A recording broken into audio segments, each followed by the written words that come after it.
पूरी फॉर्म में आ चुका हूं, खड़े होकर सारी केस स्टडीज बना रहा हूं। Freedom fighter Netaji Subhash Chandra Bose, scientist Abdul Kalam पे वीडियो बनाया, बिजनेसमैन सर रतन टाटा पे, पॉलिटिशियन अटल बिहारी वाजपेयी। आज बात करेंगे लौह पुरुष सरदार वल्लभ भाई पटेल। नमस्कार, मैं Vivek Bindra, founder and CEO बड़ा बिजनेस.com। लौह पुरुष पहले होम मिनिस्टर और deputy prime minister, iron man of India बोलते थे उनको, बिस्मार्क ऑफ इंडिया। जर्मनी की कहानी वो बाद में बताता हूं आपको, पहले समझिए उनको आयरन मैन क्यों बोलते थे। छोटी उम्र में एक बार उनको फोड़ा हो गया, फोड़े में भर गई पस, वहां तक बहुत दर्द। डॉक्टर बोला कि इसमें तो थोड़ा जलता हुआ गर्म लोहा डालना पड़ेगा, फोड़ना पड़ेगा फोड़े को। बहुत मुश्किल था वो, डॉक्टर भी घबरा रहा था, माता पिता रिश्तेदार दोस्त बोले नहीं हो पाएगा, नहीं हो पाएगा। छोटी उम्र में सरदार वल्लभ भाई पटेल अपने हाथ से उस गर्म जलते हुए लोहे को लिया और उस फोड़े को फोड़ दिया।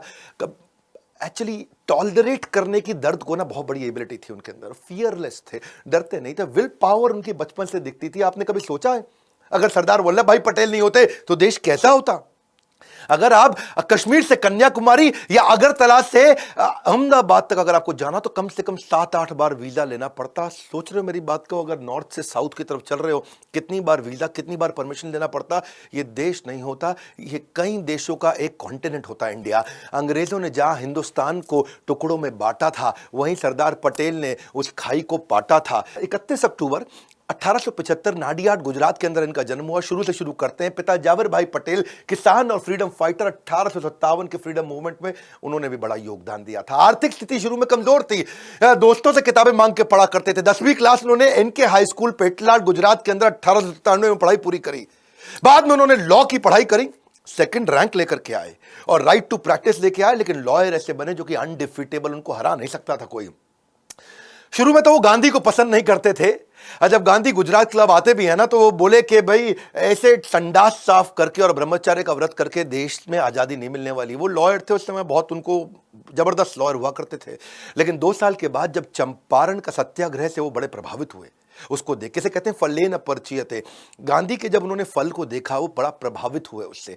फलेन परचीयते मतलब फल परिचय कराता है कि जड़ कैसी थी। किसी पेड़ के बारे में जानना हो ना, पेड़ कैसा है, तो फले न परिचित है। उस पेड़ में अगर फल बढ़िया लग रहा है तो मतलब पेड़ ठीक है। गांधी जी से उनकी मुलाकात 2 साल के बाद हुई थी, जब वो बॉम्बे प्रेसिडेंसी पॉलिटिकल कॉन्फ्रेंस में आए थे अहमदाबाद के अंदर 1917 में। और वहां पे गांधी जी से बड़े प्रभावित हुए कि उन्होंने resolution of loyalty to the British king, एक ऐसा डॉक्यूमेंट था रेजोल्यूशन ऑफ लॉयल्टी, यानी कि हमारे को बड़ा वफादार होना पड़ेगा ब्रिटिश राजा के लिए। लॉयल्टी का रेजोल्यूशन था कि कसम खाओ सबके सब, कर्मणा मनसा वाचा, आप सबके सब समर्पित हो अंग्रेजों को। तो उन्होंने, गांधी जी ने फाड़ दिया उसको। ये बड़े प्रभावित हुए उनसे। तब उन्होंने वहां से अपना कोट वोट फेंका फाड़ करके और बिल्कुल आग वाग लगा दी, मातृभाषा का प्रयोग करना शुरू किया। बोले पैसा तो बहुत कमा सकता हूं पर आजादी नहीं दिला पाऊंगा। उस दिन से धोती कुर्ता उन्होंने पहन लिया। फिर कई साल उन्होंने गांधी को सहयोग तो किया, पर 1928 में वो मौका आया जब वो एक्चुअल लीडर बन के निकले। हुआ क्या था कि गुजरात में जो कुछ किसान थे उनकी फसल खराब हो गई थी। बारदोली तालुका के थे किसान गुजरात में, और जो अंग्रेज थे, किसानों की फसल थी नहीं, 6 से 22% तक टैक्स बढ़ा दिया और बोला तुम टैक्स नहीं दोगे तुम्हारी जमीनें हड़प लेंगे। ये किसान पहुंचे गांधी जी के पास। गांधी जी बिजी थे, उन्होंने पहली बार सरदार पटेल को भेजा। तब तक वो सरदार नहीं थे, जब तक वो वल्लभ भाई पटेल हुआ करते थे। तो पटेल गए वहां, जाके उन्होंने पता किया कि भाई चक्कर क्या है, ये सारी की सारी जमीनें हड़प लेंगे अंग्रेज। तो पटेल ने एक आइडिया लगाया। क्या बोले कि मैं कुछ गुप्तचर बनाता हूं और ये पता लगाता हूं कि ये कौन से किसान की आज जमीन हड़पने वाले हैं अंग्रेज लोग। और इनको नियम मालूम था लॉयर होने के कारण कि या तो अंगूठा लगाएगा तब जमीन अंग्रेजों के नाम पे होगी, या साइन करेगा तब जमीन अंग्रेजों के नाम पे होगी। तो गुप्तचर से पता लगवाया कि आज कौन से किसान का घर नीलाम होने वाला है। और जैसे ही उसका पता लग जाता है कि भाई आज इस पटेल का घर नीलाम होगा, तो उसको पहले ही गायब कर देते थे। अब जब किसान गायब, अंग्रेज ढूंढे, भाई ये किसान किधर गया, ये किसान किधर गया। अंग्रेज हो गए परेशान। अब जिसका घर नीलाम करना हो वो किसान गायब हो जाए, जिसका घर नीलाम। इनके अपने गुप्तचर थे, ये पता लगा लेते थे कि आज अंग्रेज किसके घर जाएंगे। इतनी इनकी इंटेलिजेंस, सारे के सारे किसानों को एक एक करके गायब कराते थे, 2 महीने बाद वापस ले आते थे। अंग्रेज परेशान हो गए, भाई ना तो उनको मिल रहा टैक्स, ना उनको मिल रही जमीन। वो घबरा के उन्होंने माफी मांग ली। उन्होंने कहा कि भाई ठीक है 22% से वापस 6% ले आते हैं, कम से कम टैक्स तो मिलेगा। बारदोली की औरतें बहुत खुश हुई। वो बोली कि अब आज से आप केवल वल्लभ भाई पटेल नहीं, आज से आप सरदार वल्लभ भाई पटेल हैं। सरदार मतलब चीफ और a leader of a community. किससे तो बहुत हो सकते हैं सरदार पटेल के, पर वो पहले प्रधानमंत्री क्यों नहीं बने? वहां से शुरू करते हैं। ये डिफाइनिंग मोमेंट है जिससे आपको उनका कैरेक्टर पता चलता है। बात 1946 की है। अंग्रेज वर्ल्ड वॉर 2 के बाद कमजोर पड़ चुके थे। आप जानते थे ना, सुभाष चंद्र बोस जी जो करके गए, पिछला वीडियो तो आपने देखा है। अब अंग्रेजों ने डिसाइड कर लिया कि अब भारत को देने वाले हैं शासन वापस और हम चलेंगे अपने घर की तरफ। अब उसके लिए एक इंटरनल वर्किंग कमेटी कांग्रेस की बना ली गई और यह डिसाइड हुआ कि इस बार जो 1946 में अध्यक्ष चुना जाएगा वो पहले इंडिपेंडेंट कंट्री इंडिया का पहला प्राइम मिनिस्टर वही बनेगा। तो नया अध्यक्ष चुनना था। वर्किंग कमेटी में गांधी जी ने बोला चलो वोटिंग करा लेते हैं। वोटिंग कराया तो रूल यही है कि प्रांतीय कमेटी जितनी होती थी पूरे इंडिया में, जो अलग अलग रीजन से, अलग अलग स्टेट से, सब लोगों को चुनना था कि भाई वर्किंग कमेटी में आप किसको डिसाइड करोगे। तो वर्किंग कमेटी में गांधी, नेहरू, सरदार पटेल, आचार्य कृपलानी, राजेंद्र प्रसाद, खान अब्दुल गफ्फार खान, ये सब हुआ करते थे। और सारी प्रांतीय कमेटियों ने जब अपने अपने वोट दिए तो उस दिन वर्किंग कमेटी की मीटिंग जहां बैठी और वहां सब खोल के चेक किया गया तो कृपलानी हैरान हो गए और उन्होंने कहा कि एक्चुअली नेहरू के नाम पे किसी ने वोट नहीं किया पूरे देश में। 15 में से 12 लोगों ने सरदार पटेल के नाम पे किया, 2 लोगों ने कृपलानी के नाम पे किया और 15वें का पता ही नहीं चला। अब इसमें जब गांधी ने देखा कि भाई सारे के सारे सरदार पटेल को एक्चुअली वोट इसलिए करते थे क्योंकि उनकी ऑपरेशनल कैपेबिलिटी अच्छी थी, पूरे देश में उनका एक्सेप्टेंस था, सारे के सारे देश के लीडर्स उनको बड़ा मानते थे। अब वर्किंग कमेटी ने कहा कि ठीक है, प्रांतीय कमेटी ने जो किया, गांधी जी आपका क्या विचार है। गांधी जी ने वहीं पर तुरंत नेहरू से पूछा कि मैं नेहरू, तुम्हारे लिए किसी ने वोट नहीं किया, सबने सरदार पटेल के लिए वोट किया है, तुम्हारा क्या विचार है। गांधी जी ने औपचारिकता के लिए पूछ लिया तुम्हारा क्या विचार है। नेहरू ने कोई जवाब नहीं दिया। नेहरू ने मुंह नीचे कर लिया और मुंह नीचे करके चुप हो गए। गांधी जी ने बोला बोलो, उन्होंने मुंह नीचे ही रखा और जवाब नहीं दिया। गांधी जी को समझ आ गया कि नेहरू दूसरे नंबर की पोजीशन को एक्सेप्ट नहीं करना चाहते, प्रधानमंत्री वही बनना चाहते हैं। अंदर से गांधी की भी इच्छा थी कि इसको प्रधानमंत्री बनाया जाए। तो गांधी ने एक कागज निकाला और कागज पे कुछ लिखा, उसको फोल्ड करके वहीं सरदार पटेल को दे दिया। सरदार पटेल ने जैसे ही कागज खोला तो उन्होंने कागज फोल्ड करके वापस अपने जेब में रख लिया और वहीं उन्होंने बोला कि मैं अपनी दावेदारी अध्यक्ष के पद से वापस लेता हूं। सब देखने लगे सरदार पटेल को, सब समझ गए कि गांधी जी ने मना कर दिया कागज पर लिख के और उन्होंने अपनी दावेदारी तुरंत वापस भी ले ली। अब बात यह है कि सरदार पटेल उस एकलव्य की तरह थे और गांधी उस द्रोणाचार्य की तरह थे जो अपने अर्जुन नेहरू प्राइवेटली उसी को आगे बढ़ाना चाहते थे। और नेहरू क्योंकि अध्यक्ष बनना चाहते थे, बाद में जब यह डिसाइड हो गया कि यही प्राइम मिनिस्टर बनेंगे आगे चल के, तो कुछ पत्रकारों ने आकर के पूछा भी गांधी से कि जब पूरा देश चाहता था कि सरदार पटेल को ही प्रधानमंत्री बनाया जाए, उन्हीं को अध्यक्ष बनाया जाए ताकि वो प्रधानमंत्री बने, क्या आपको विश्वास नहीं था सरदार पटेल की कैपेबिलिटीज पे। गांधी बोले नहीं, विश्वास तो पूरा है, लेकिन दूसरे नंबर का पोजीशन नेहरू एक्सेप्ट नहीं करते। तो बोले कोई बात नहीं, पूरा देश तो सरदार पटेल को चाहता था। बोले सरदार पटेल तो मेरी बात मान जाते हैं ना, नेहरू मानता नहीं। और नेहरू जो है ना, उसके साथ दिक्कत यह, अगर वो नहीं मानता और वो कांग्रेस तोड़ देता तो अंग्रेज उसका बड़ा फायदा उठा लेते हैं। Nehru is the only English man, Nehru ही एक अकेला इंग्लिश मैन है हमारे देश के अंदर जो जाके अंग्रेजों के साथ बातचीत कर लेगा।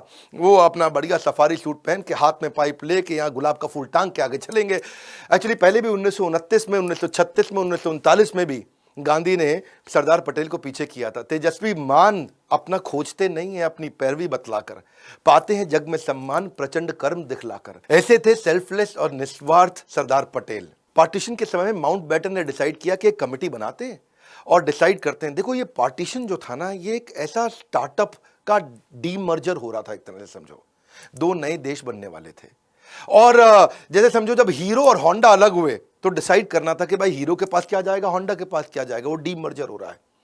मैन पावर किसके पास जाएगी, कैश इन सरप्लस किसके पास जाएगा, रिजर्व्स किसके पास जाएंगे, लायबिलिटी किसके पास आएगी, प्लांट किसके पास जाएगा, मशीनरी किसके पास जाएगी, जमीनें किसके पास जाएंगी। ऐसे ही माउंटबेटन ने डिसाइड करना था कि मेरे को यहाँ से भारत की तरफ से और पाकिस्तान की तरफ से, दोनों की तरफ से मुझको एक एक लीडर चाहिए इस मीटिंग में जो नेगोशिएट करेगा।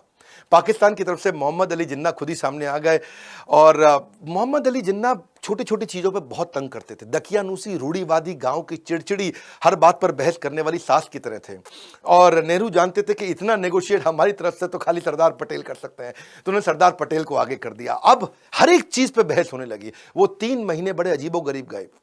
उन 3 महीनों में पाकिस्तान को उन्होंने बोला कि भाई तुमको आधा आधा कुछ नहीं देंगे, हर चीज का लगभग 80% हमको मिलेगा, 20% तुमको मिलेगा। तुम्हारा क्षेत्रफल भी छोटा है, तुम्हारी पॉपुलेशन भी कम है। और पाकिस्तान को अगर तुम्हें हम इतनी सारी फैसिलिटी दे रहे हैं तो हमारे कर्जे को भी तुम्हारे को अपने ऊपर लेना पड़ेगा।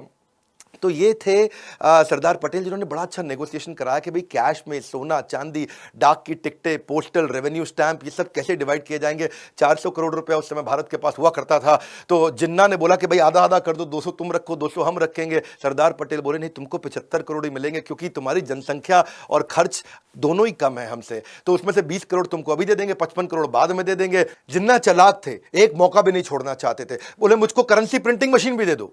सरदार पटेल बोले अपना देश बना रहे हो, हर चीज मांगोगे क्या, भिखारी हो, अपनी प्रिंटिंग मशीन खुद ही बना लो वहां पे जाकर के, तब तक जितने नोट चाहिए हमसे ले जाना, काम चला लेना। जिन्ना बोले कोई बात नहीं, चलो आईबी दे दो, अपना इंटेलिजेंस ब्यूरो मेरे को दे दो, उसको भी आधा आधा डिवाइड करेंगे। सरदार पटेल बोले भैया ऐसा है, सुनो, देश का बंटवारा हो रहा है, राज का, हमारे सीक्रेट्स का बंटवारा नहीं हो रहा। क्योंकि जानते थे सरदार पटेल, अगर इंटेलिजेंस ब्यूरो उनको दे देंगे तो ये सारे हमारे इंटेलिजेंस ब्यूरो के राज लेकर के फिर हमको नुकसान करेंगे। माउंटबेटन जो थे वो बोले मेरे पास 2 गाड़ियां हैं, चलो उनको भी रख लो। एक गाड़ी सोने की थी, एक चांदी की थी। तो जिन्ना जो है अपना लाठी घुमाते हुए जा करके सोने की गाड़ी का दरवाजा खोले, उसमें जाके बैठ गए, सोने वाली तो हम ही लेंगे। सरदार पटेल देखिए यार, ये आदमी तो हर चीज में चिढ़ेगा। सरदार पटेल ने बोला नहीं देते तुमको, एक काम करो, चलो टॉस करो, सिक्का उछाल लो, हेड टेल, देखते हैं किसके हाथ में सोने की आती है चांदी की आती है। माउंटबेटन ने सिक्का उछाला और बोला हेड टेल। सरदार पटेल ने बोला हेड, तो वो जीत गए। सोने की गाड़ी भारत को मिल गई, चांदी की उनको मिल गई, भाई पाकिस्तान को। सरदार पटेल जिन्ना को समझ चुके थे। जिन्ना ने बंटवारे के बाद भी तंग किया। सरदार पटेल उनको एक साथ पैसा भी इसलिए नहीं दे रहे थे कि इनको एक बार में पैसा दूंगा तो ये बाद में मुझको तंग करेगा। तो 75 करोड़ में से खाली 20 ही दिया था। गांधी जी बोले बाकी पैसा उनको दे दो। बंटवारे के बाद उन्होंने देखा कि जब जिन्ना दोबारा से आतंकवाद की सारी हरकतें उन्होंने शुरू कर दी, सरदार पटेल ने बोला अब तो पैसा नहीं दूंगा। गांधी जी बोले ठीक है, मैं अनशन कर लेता हूं। सरदार पटेल समझ रहे थे, गांधी जी बात बात पे अनशन कर रहे थे। वो उनके जाके चरण भी छूते, नहीं नहीं गांधी जी माफ करिए, मैं दे दूंगा, ये हमको भी तंग करेंगे। और सरदार पटेल सरदार भी थे, एकदम बहुत मजबूत भी थे। तो वो एक ऐसे व्यक्ति थे जो सारे माहौल के हिसाब से काम करते थे। कलकत्ता में इन्होंने दोबारा दिक्कतें करी, 5000 लोग वहां मारे गए, हिंदू मुसलमान के झगड़े हो रहे हैं। 7 सितंबर 1947 को उन्होंने एक आदेश दे दिया, दंगाइये को देखते गोली मार दो। हाँ, यहां पे लाहौर को, मैं दिल्ली को एक और लाहौर नहीं बनने दूंगा, क्योंकि वो मानते थे कि एकता ही देश की तकदीर है, और जिसमें एकता नहीं है वो देश तो फकीर है। हजरत निजामुद्दीन में सारे मुसलमानों को जब दिक्कत आई, सरदार पटेल वहां पहुंच गए, बोले सारे मुसलमानों की रक्षा मैं करूंगा। भाई जो हमारे देश को मुसलमान वफादार नहीं हो, भले ही पाकिस्तान चला जाए, पर जो हमारे देश में रहेगा उसकी रक्षा मैं करूंगा। उन दिनों जिस समय जब ट्रेन पाकिस्तान से इंडिया आती थी तो उसमें हिंदुओं की लाशें होती थी, तो उन्होंने अमृतसर से मुसलमानों की लाशें भेजनी शुरू करी। तो सरदार पटेल खुद अमृतसर पहुंच गए कि ये तो वो शहर है जहां हिंदू और सिख और मुसलमानों के खून को जलियांवाला बाग से रंगा गया था। भाई सारे सिखों को ध्यान रखना पड़ेगा। और जाकर के उन्होंने वहां भी बोला कि भाई मुसलमानों को अब नहीं मारेंगे। समूहम सर्वभूतेषु, सरदार पटेल ऐसे व्यक्ति थे जो मुसलमान और हिंदुओं सबकी रक्षा करना चाहते थे। बेसिकली इनके कॉन्ट्रीब्यूशन में जो हिस्सा था ना, वो जो 565 रियासतें इन्होंने जोड़ी, सबको जोड़ करके भारत को अखंड बनाया, जो नेगोशिएशंस किए, वो सरदार पटेल का बहुत बड़ा कंट्रीब्यूशन था। ये साम दाम दंड भेद तीनों चारों किया करते थे। बातचीत की नीति हो गया साम दाम, भाई बातचीत करके 561 रियासतें इन्होंने साथ में कंट्रोल कर ली। जो नहीं माना जूनागढ़, तो वहां जाके भेद कर दिया जूनागढ़ के अंदर। जो बिल्कुल नहीं माना जैसे कि हैदराबाद, वहां जाके उनको दंड दिया। ऐसे व्यक्ति थे सरदार पटेल के, डसते नहीं थे, फन दिखा के डरा देते थे। जोधपुर जूनागढ़ में बड़ी दिक्कत आई। जोधपुर के राजा थे, वो सारी 22 की 22 रियासतें, पूरे राजस्थान की, ग्रेटर राजस्थान की, वो जोधपुर से इन्फ्लुएंस थी, क्योंकि जोधपुर बहुत बड़ा था। और वहां के जो राजा हनवंत सिंह थे, 1947 में वो धौलपुर के महाराज नवाब की मदद से, जो भोपाल वाले थे, उनकी मदद से जाके जिन्ना से मिले और जिन्ना के साथ उन्होंने नेगोशिएशन कर लिया। और जिन्ना ने उनको कन्विंस कर लिया कि भाई तुम, मैं कोरे कागज पे साइन करके दे देता हूं तुमको, महाराज हनवंत सिंह ऑफ जोधपुर, जो तुमको चाहिए मुझसे ले लो।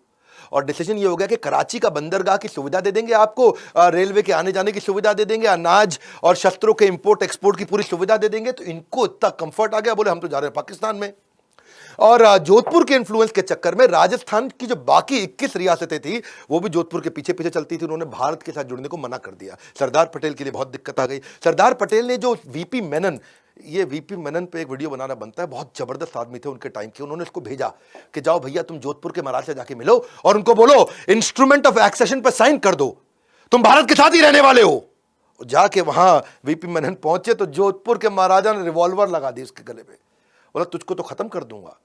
बेचारा वीपी मेनन वापस आया, समझ में आया इनको कि भाई सरदार पटेल को सुनने नहीं वाला।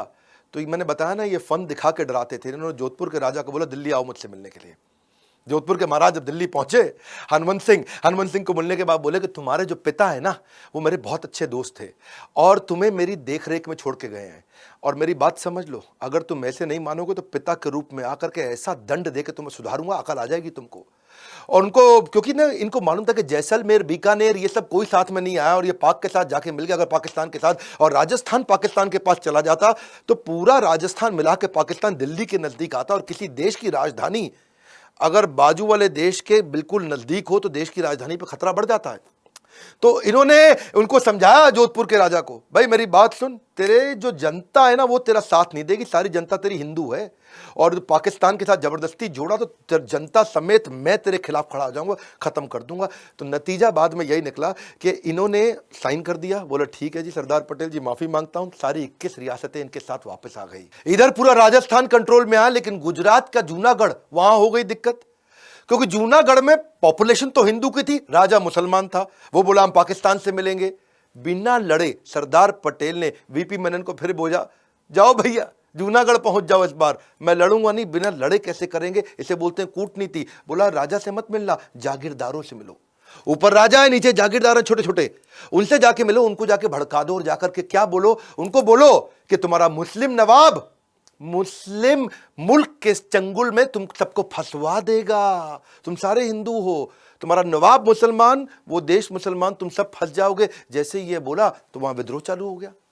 सारे जागीरदार राजा को बोलने लगे, मुस्लिम नवाब को, वहां पे हम नहीं जाएंगे पाकिस्तान में। और बिना लड़े इन्होंने क्या बोला कूटनीति से, चलो वोटिंग करा लो। जब वोटिंग कराया गया 1948 के अंदर जूनागढ़ में, तो इंडिया के लिए उनसे पूछा किसको वोट दोगे, इंडिया में रहोगे कि पाकिस्तान में रहोगे। तो 1,19,000 लोगों ने भारत के लिए वोट किया, केवल 91 लोगों ने पाकिस्तान के लिए वोट किया। यहां से जूनागढ़ वापस आया। हैदराबाद में ज्यादा दिक्कत थी, क्योंकि हैदराबाद बड़ा बहुत था, वो इतना बड़ा था, आज का हैदराबाद नहीं है, आंध्र प्रदेश, तेलंगाना, कर्नाटका, मध्य प्रदेश, छत्तीसगढ़ के काफी इलाके हैदराबाद में आते थे। हैदराबाद भारत देश का पेट था, पेट का बन चुका था कैंसर। और जो वो हैदराबाद के निजाम का सलाहकार था वो बहुत पागल आदमी, कासिम रिजवी, उसके साथ दिक्कत। 12 जून 1947 को भारत आजाद हुआ नहीं, उसने पहले ही अपने आप को घोषित कर दिया हम आजाद हो चुके हैं। अब कितना सरदार पटेल उनको समझाए, ये उल्टा धमकी दे दे। ये बोले हम सबसे अमीर हैं, सबसे शक्तिशाली हैं, वास्तव में शक्तिशाली थे और हमारे पे कोई कब्जा कर नहीं पाएगा और भारत तुम्हारी क्या औकात, हम सेपरेट देश हो चुके हैं। अच्छा, पटेल युद्ध करना नहीं चाहते थे, क्योंकि वैसे ही इंडिया पाकिस्तान का बहुत जरा टसल चल ही रहा था। और ये, लेकिन हैदराबाद वाले मान नहीं रहे। इन्होंने पाकिस्तान को 20 करोड़ रुपया उधार दे दिया, पाकिस्तान को और एम्पावर किए जा रहे थे, और ताकि पाकिस्तान कश्मीर में लड़ने के लिए भारत के खिलाफ हथियार खरीद सके। हिंदुओं का बलात्कार कर रहे, हत्या कर रहे, लूटपाट कर रहे। तो हैदराबाद एक ऐसा कैंसर था। अच्छा, इन्होंने कई डिस्कशन कर ली वहां निजाम के साथ में, और कई बार उन्होंने अग्रीमेंट ब्रेक कर दिया। आखिरी बार बोला सरदार पटेल ने, खत भेज रहा हूं तुमको, आखिरी मौका दिया जा रहा है। निजाम जब नहीं माने, पटेल ने सैन्य कार्रवाई का आदेश दिया। 5 दिन लड़ाई हुई, 5 दिन में हैदराबाद की फौज ने घुटने टेक दिए। हैदराबाद पूरे देश के अंदर वापस आकर के मिल दिया। इसी तरह कश्मीर में दिक्कत आ रही थी। अब कश्मीर में दिक्कत क्या थी, वहां के राजा थे हरि सिंह, वो कहते भाई हम भी नहीं मानेंगे, है जी, हम अलग देश, है जी, हमारा ही अलग देश हो गया। राजा हरि सिंह बोले यार मेरा तो प्लान ही अलग है, मैं इसको स्विट्जरलैंड बना दूंगा, कश्मीर बड़ा खूबसूरत है, इसको स्विट्जरलैंड बनाऊंगा, मेरी ज्योग्राफिकल कंडीशन बहुत अच्छी है। लेकिन हुआ क्या, अभी तो वो आके भारत में मिले नहीं थे। हुआ ये कि वहां से वो इंडिपेंडेंट रहना चाहते थे, वहां से पाकिस्तान ने क्या गलती कर दी, 22 अक्टूबर 1947 को कबालियों के माध्यम से उन्होंने जेएनके पे हमला कर दिया, और कश्मीर के जो लोकल मुस्लिम थे वो कबालियों के पाकिस्तानियों के साथ मिल गए। और जैसे ही वो पाकिस्तान के साथ मिल गए, राजा हरि सिंह बहुत दिक्कत में आ गए। अब मौका ढूंढते हैं सरदार पटेल, बिना लड़े इस बार फिर उन्होंने कहा वीपी मेनन जाओ जम्मू पहुंच जाओ। और जम्मू गए, वीपी मेनन को भेजा वहां जाकर के, और उनको बोला हम है ना आपकी सहायता करने के लिए। और वीपी मेनन आ गए, बोले ये जितने कबालिए हैं ना इन सबको ऐसे उड़ा देंगे 2 मिनट में, तुम बिल्कुल टेंशन मत लो, तुम खाली कागज साइन कर दो कि तुम भारत के साथ रहोगे।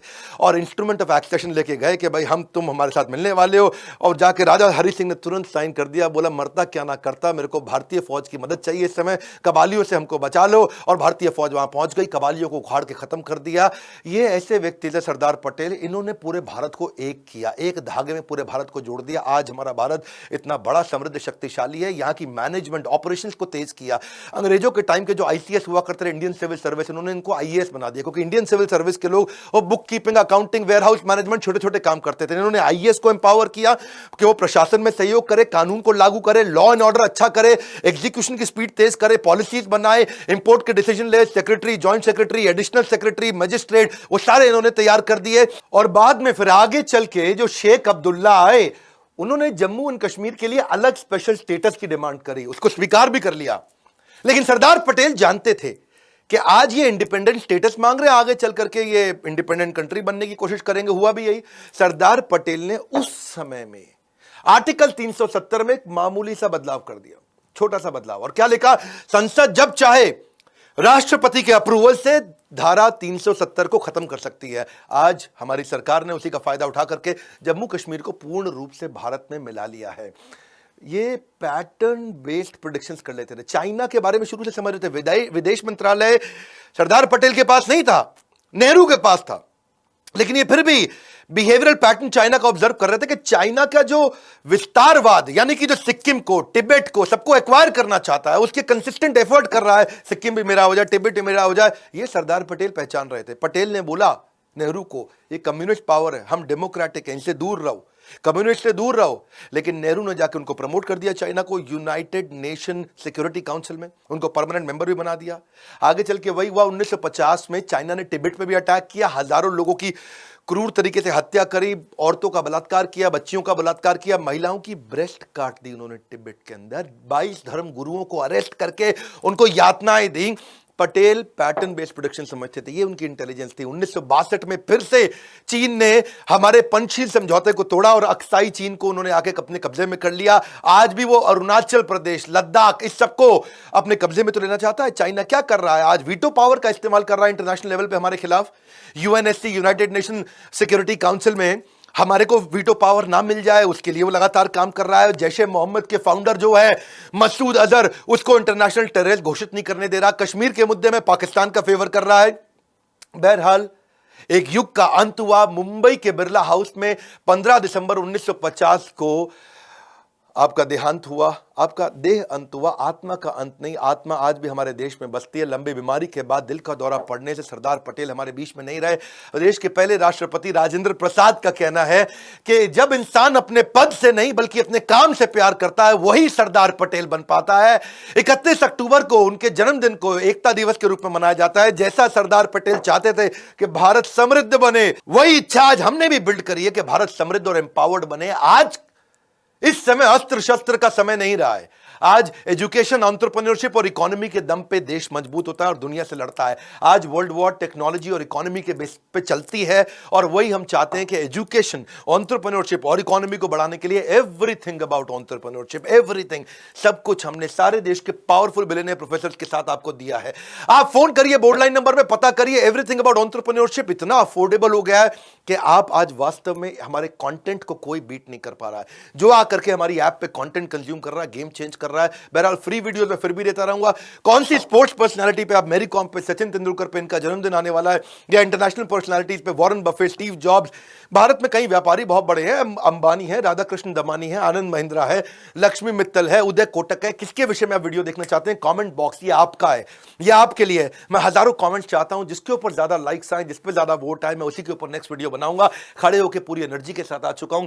सरदार पटेल के इस वीडियो को पूरे देश में फैलाइए, अपने बच्चों को जरूर दिखाइए, अपने एम्प्लॉयज को दिखाइए। ऐसे थे सरदार पटेल जो अकेले अपने विजनरी दम पे पूरे भारत को आज एक किया। आज इतने वीजा ना लेने पड़ते हमको कश्मीर से कन्याकुमारी, हमें अहमदाबाद से अगरतला। अगर सरदार पटेल ना होते, हमारे साथ जुड़े रहने के लिए, इस वीडियो को शेयर करने के लिए मेहनत करता हूं, बहुत मेहनत करता हूं। लाइक करके थोड़ा सा उत्साह बढ़ाने के लिए आप सबका हृदय की गहराइयों से प्रेम पूर्वक बहुत बहुत धन्यवाद।